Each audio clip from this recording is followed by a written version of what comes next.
What is the meaning of life? My word, when it comes to questions, that is the biggie. The question that all of us wrestle with at some point, all of us think about at some point, a question that human beings have been asking ever since recorded history began. And the reason that it's a tough question is it's so big that I don't actually think we can answer it directly. You need to break it down. And by the way, it's not only me who says that. One of the most influential psychologists in recent years has been an American psychologist called Roy Baumeister. And in Roy's book, Meanings of Life, he says that to answer successfully the meaning of life question, we need to break it down into four smaller questions. The question of identity, who am I? The question of value, what am I worth? The question of purpose, what am I here for? And the question of agency, can I know that my life will make a difference? And in the three previous videos in this short answers series, we've looked at the identity question, the value question, and the purpose question. And in this final video, in this particular little mini-series, we're going to think about the agency question. Can I have any sense my life will make a difference? That's a hugely important question, because I think all of us would love to think that our lives will make a difference, that people will remember us, that our impact on planet Earth will actually be significant, that the universe might care when we're gone. But on atheism, if we live in a godless universe, it's very hard to see how that follows. First, at the purely personal level, once we die and we're gone and we're buried, much as we like to think we'll be remembered, the vast majority of us will be forgotten. I mean, a thought experiment for you a moment. Do you know the names of your grandparents? Probably. Do you know the names of your great-grandparents?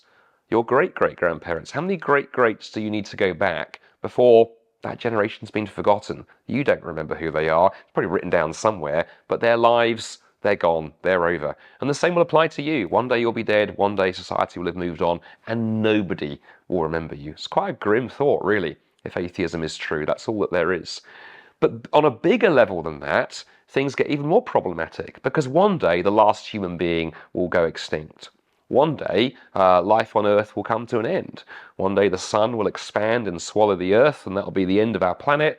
And one day the universe itself will come to an end, empty and dark and cold and alone. Nothing moves, nothing exists. And reflecting on that reality, one of the most influential atheists of the 20th century, Bertrand Russell, said that we have to live with the reality that everything that humanity constructs will one day just come to an end in the fires at the end of the universe. And then he adds, he says, faced with that reality, only on that grim certainty, only on that unyielding despair, can the soul's habitation be safely built? In other words, he says you somehow have to start with the foundation stone, that everything is going to be destroyed, and somehow build something from there. And he wrestled with that for all of his life, and I can see why.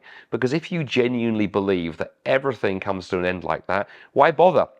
Get up tomorrow morning and you could choose to spend the day helping the poor. Get up tomorrow morning, you could spend the day mugging people and committing petty crime. It makes no difference. You know, the world's most altruistic individual is going to end up exactly the same as Vladimir Putin. None of our choices make any difference.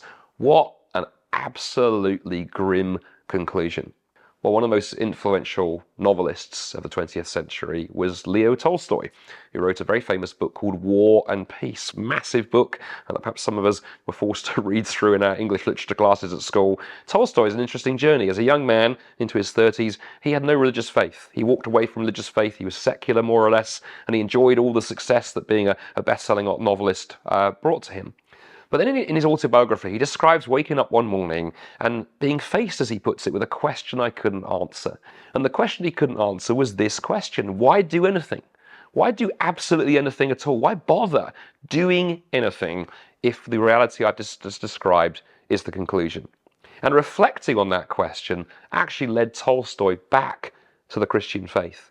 He becomes a follower of Jesus in later life, all around that question of agency. You see, if the Christian story is true, your life can make a difference. Firstly, because you are not just some insignificant cog in the wider machine of the universe, but you are someone that God has created with purpose built into your life. But also the Bible says that God has prepared works for you to do. God has a plan for your life. God has an intention that you would use your life to accomplish certain things.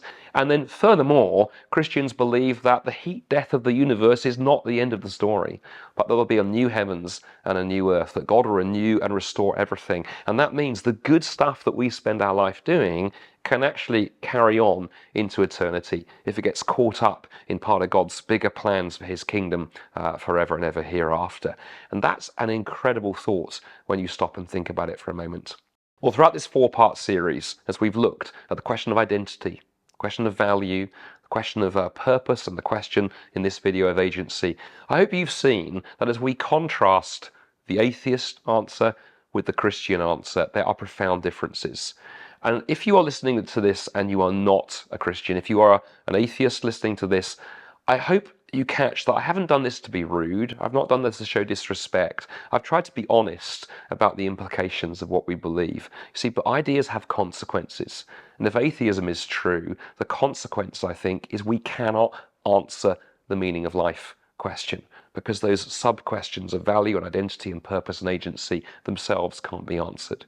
But if Christianity is true, then there is a profoundly rich and different and contrasting answer to the question of value, to the question of identity, the question of purpose, and the question of agency. And as we answer those smaller questions, that flows into and allows us to answer that bigger question of the meaning of life. And the question of the meaning of life for me as a Christian has Jesus and what he says about us right at the center of it.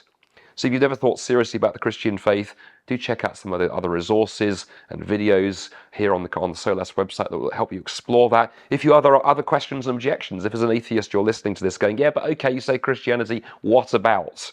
I suspect we probably got a short answer video looking at your what about. Do check out some of those resources there designed to help you. And if there are questions that we haven't answered related to any of this, drop us a line at Solas. We'd love to hear from you. We'd love to help you think about these questions more carefully and in more detail.